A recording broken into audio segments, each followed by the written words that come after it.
Welcome again to yet another video. So we have been discussing the system properties.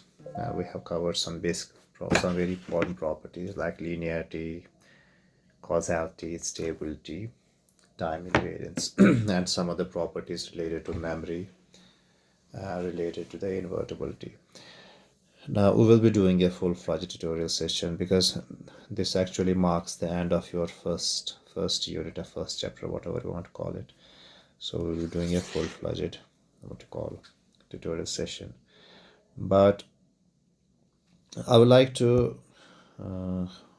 do one problem here. If you remember, we did the accumulator system. Those who attended the live session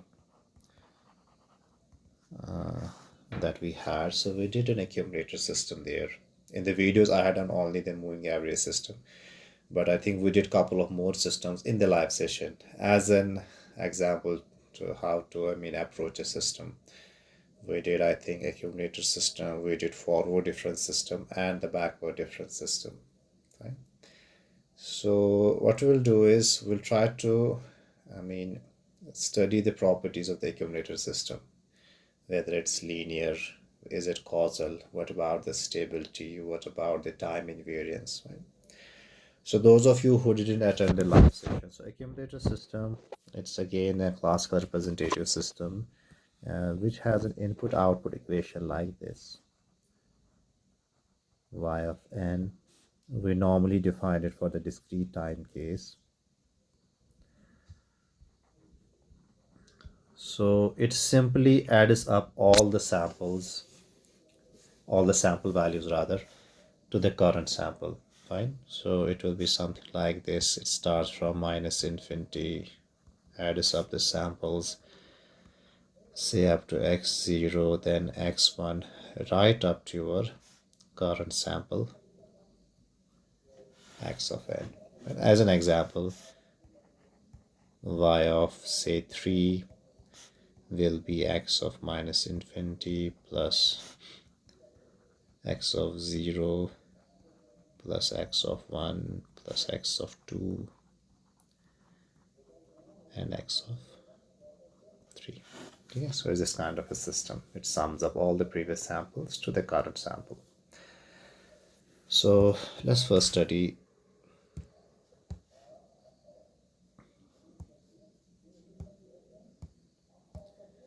the property of linearity. Right? So first property that we have,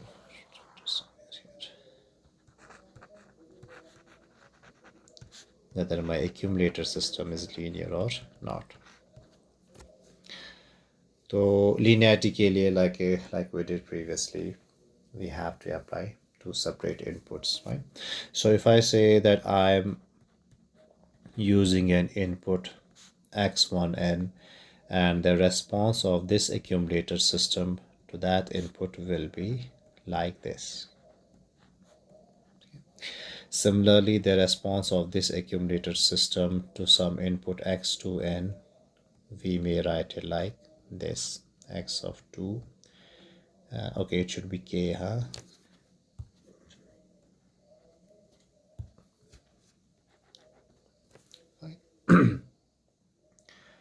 Now, if I define an input, say x of n, which is actually a linear combination of weighted linear combination of these two inputs, like this,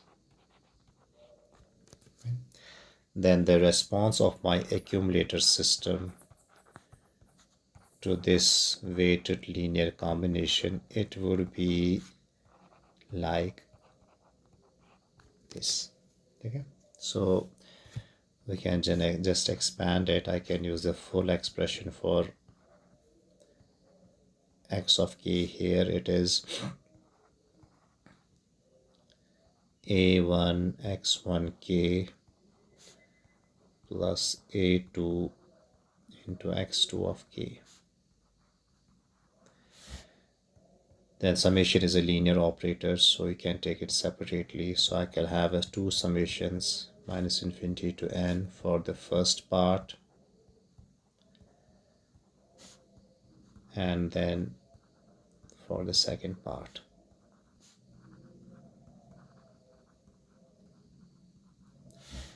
a1 and a2, they are scalars, so you can take them out of the summation.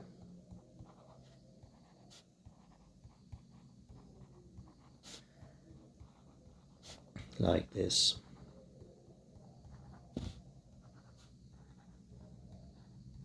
Fine. But you will see that this one, k is equal to minus infinity to an x1 k, it is basically y of n. Similarly, this one is y2 of n. And hence my accumulator system is linear, because by the definition of linearity, the response of this system to the weighted linear sum of the two inputs is actually equivalent to the weighted sum of individual outputs. So this is a linear system.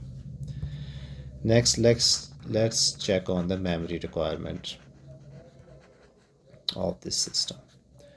So here is my system, accumulator system, y of n, summation k runs from minus infinity to n x of k.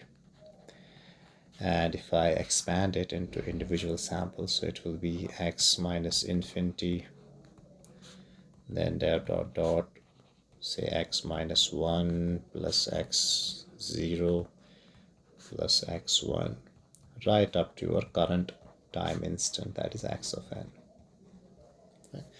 Now clearly it requires some previous samples, so it will have a memory requirement. It needs to store x1, x0, x minus 1 right up to x minus infinity. And when the temporal extent of the memory is concerned, it has infinite memory requirement. Fine. Because it has to store infinite samples, because our summation starts from minus infinity. So it has to store infinite samples that appear prior to the current sample. Right? So if you look at the practicality of this kind of an accumulator system, it's not practical, because you will always have a limited memory system. Fine आप अपना कोई भी practical system देखिए, your mobile phone 4 GB 6 GB 8 GB 10 GB 12 GB, it will be a finite quantity. So you cannot have a system which has infinite memory. So an accumulator system in this form, if you're using this form, it's not a practical system, because it requires an infinite memory. Now you can make it a practical if the lower limit, the lower bound, it is some finite value. So you may say that, okay, I'm not interested in all the infinite values, I'm interested only in the last 10 or 20 values. So you have a finite temporal extent of memory, which means it will be practically feasible. Okay. But in this form, it has an infinite memory requirement. So this is just a theoretical system. So we are done with memory. Let's look at the causality. Now we define a causal system wherein the output depends upon the current and the previous samples. And you can see from this expansion, I'm including my current samples and all the previous samples. So definitely it is a causal system, because I'm not using any of my future inputs. So it is a causal system just by looking at the expansion here. Causality, then we have, what do we have? Okay, we have time invariance. Let's check for time invariance, whether it is constant with time or whether it varies with time, using the analysis, using the definitions that we have used previously. Right?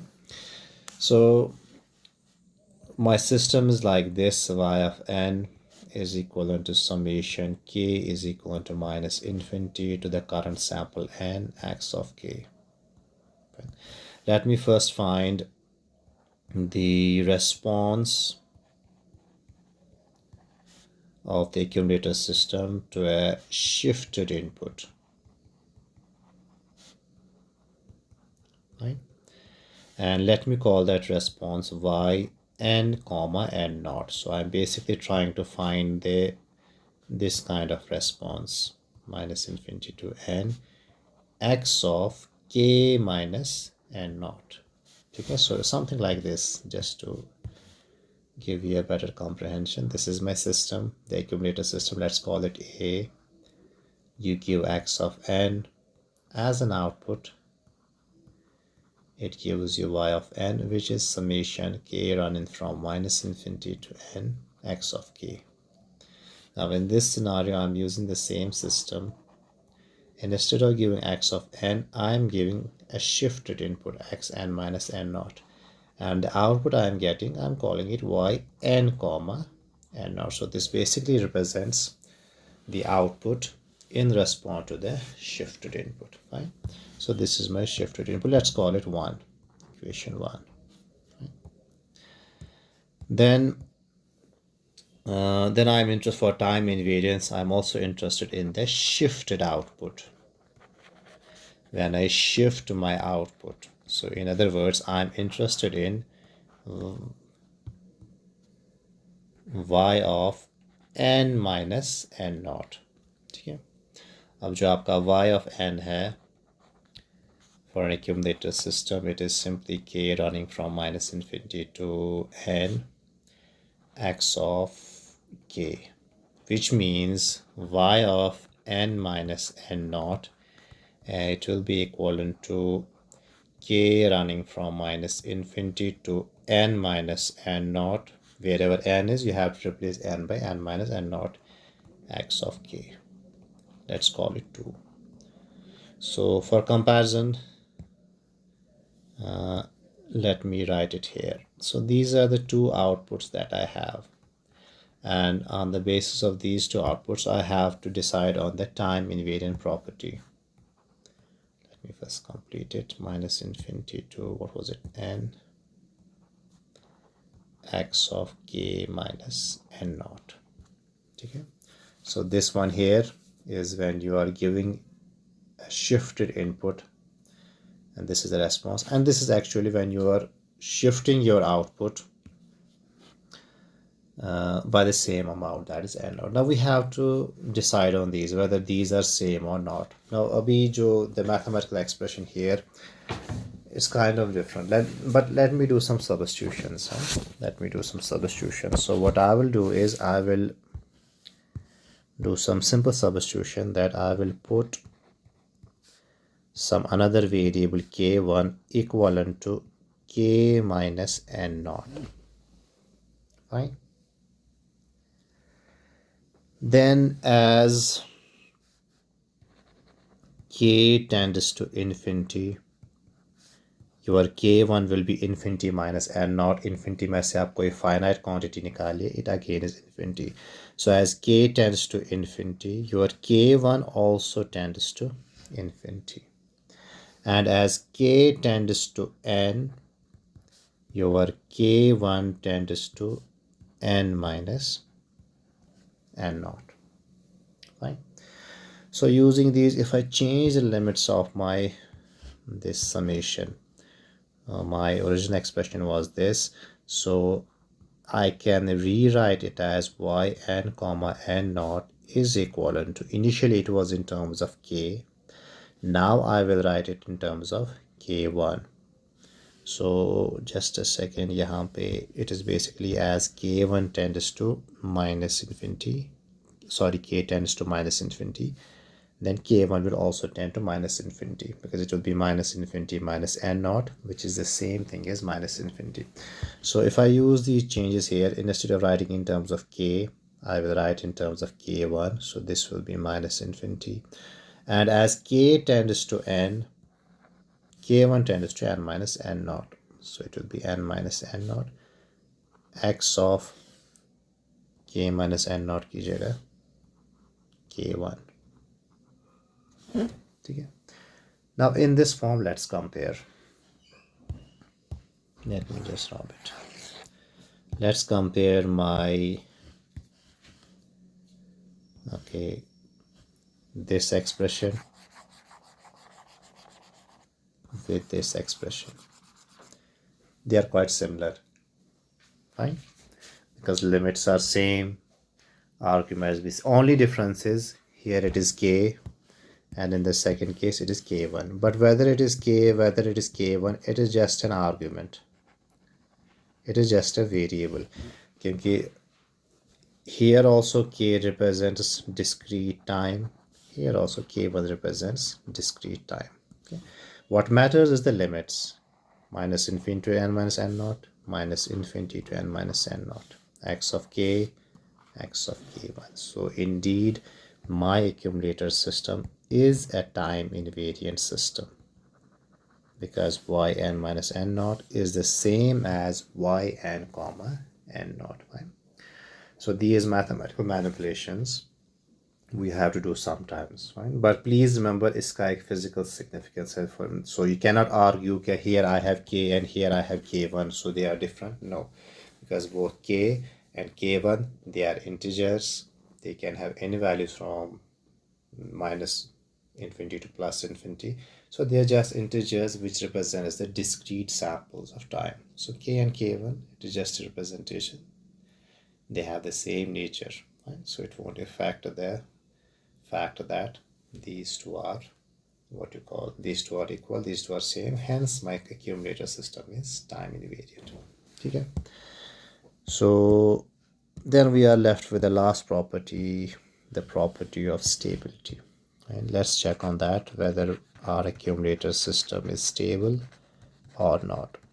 Now stability के लिए we have a simple criteria that you have to give some bounded input, and in response to that bounded input, if your output is also bounded, then your system is stable, right? So let me just, right? So I have to decide on the input.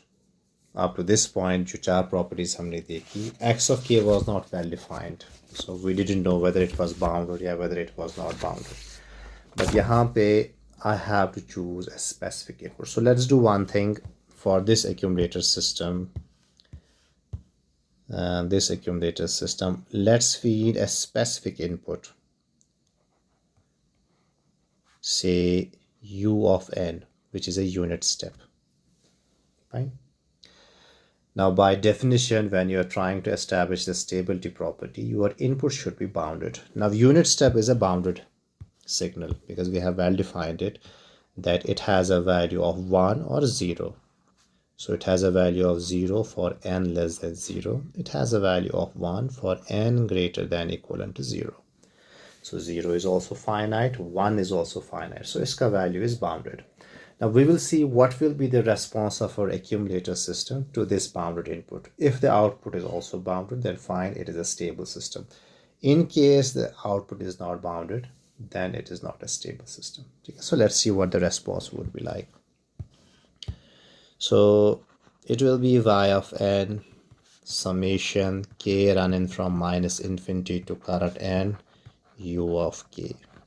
So if I expand it, it will be u of minus infinity plus u of minus infinity plus 1, so on to u of 0, then u of 1, right up to u of n.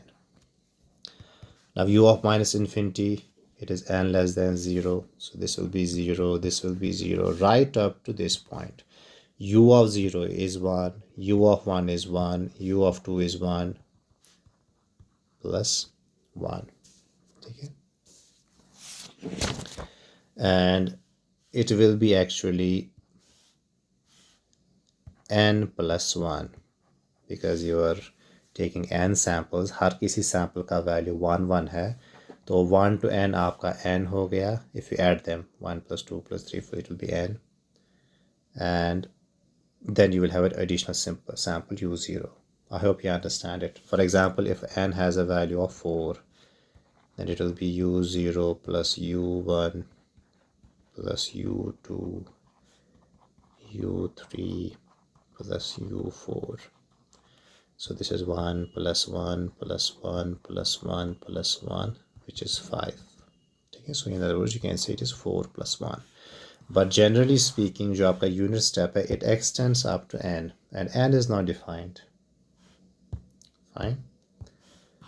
So what I am trying to say here is this summation will be n plus 1. So I can write जो मेरा output है y of n, it will be 0 for n less than 0. Fine. and it will be n plus 1 for n greater than equivalent to 0. Fine. But there is no finite choice for n. You don't know what the value of n is. Fine. And n may as well go to infinity. Had it been established that okay, n is a finite quantity, then you could have said okay, y of n is finite. But there is no such limitation on n. आपका limitation सिर्फ u of n पे था, which was finite. But as such, this n, it basically is an index. It is an integer. It can range from minus infinity to plus infinity. There is no such limitation on n. अब जो हमारा output आ रहा है, it is in terms of this n. So let's suppose n tends to infinity, then your output will also be infinity. So with this argument, we conclude that an accumulator system is an unstable system because we are providing a finite input u of n. It is finite in the sense that it has a value of 0 and 1 only. But our output is in terms of n. N is an integer. It can have any value from minus infinity to plus infinity, which means it can also have plus infinity value. It kind of diverges. Instead of converging to a particular constant value, it diverges, and hence, generally speaking, your accumulator system is unstable. हाँ, अगर आप ये define करते हैं कि that n has a finite value, it does not extend to infinity, then we can say okay, in that case it will be stable. Right? So this was a typical example using accumulator system. We try to define some properties. We will have a full-fledged this an online session wherein I will be sharing the tutorials and some lecture notes on the what you call Google Classroom. And tutorials may there are around about 18 to 19 questions. We will solve some of the questions in the live session, and then the rest of the tutorials it will be an assignment for you.